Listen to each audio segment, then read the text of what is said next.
সর্বনিম্ন সময়ের মধ্যে গ্রেপ্তার করা হয়েছে 7 ঘন্টার মধ্যে। 24 ঘন্টার মধ্যে আসামি 164 ধারায় স্বীকারোক্তিমূলক জবানবন্দি দিয়েছে। আমরা বলেছিলাম 1 সপ্তাহের মধ্যে চার্জশিট হবে, 1 সপ্তাহের মধ্যে চার্জশিট হয়েছে। জুনের 1 তারিখ থেকে 15 তারিখ পর্যন্ত আদালত ছুটিতে। শুধুমাত্র এই যে নারীর প্রতি সহিংসতা, শিশুদের প্রতি সহিংসতা সংক্রান্ত যে আদালত, সেই আদালতগুলোই ছুটির বাইরে রাখার জন্য সরকার সুপ্রিম কোর্টের সাথে পরামর্শ করেছেন। সুপ্রিম কোর্ট সেইটা সিদ্ধান্ত নিয়েছেন, এই আদালতগুলো খোলা থাকবে। আপনারা দেখেছেন 1 তারিখেই রামিসার বিচার শুরু হচ্ছে। ঈদের পরে যেদিন প্রথম অফিস আদালত খুলবে ওই দিনই রামিসার বিচার শুরু হচ্ছে। বাছাইকৃত কাঁচামাল ও স্বয়ংক্রিয় ইউরোপিয়ান মেশিনে তৈরি হয় all time honeycomb, all time healthy life.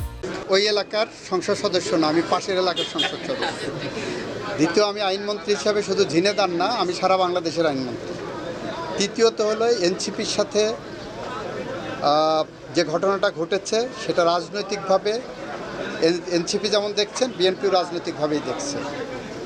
তবে নাসির পাটোয়ারী সাহেবের বিষয়ে ওখানে স্থানীয়ভাবে যে আচরণ করা হয়েছে সেটা কেউ কামনা করে না, এটা শোভনীয় না।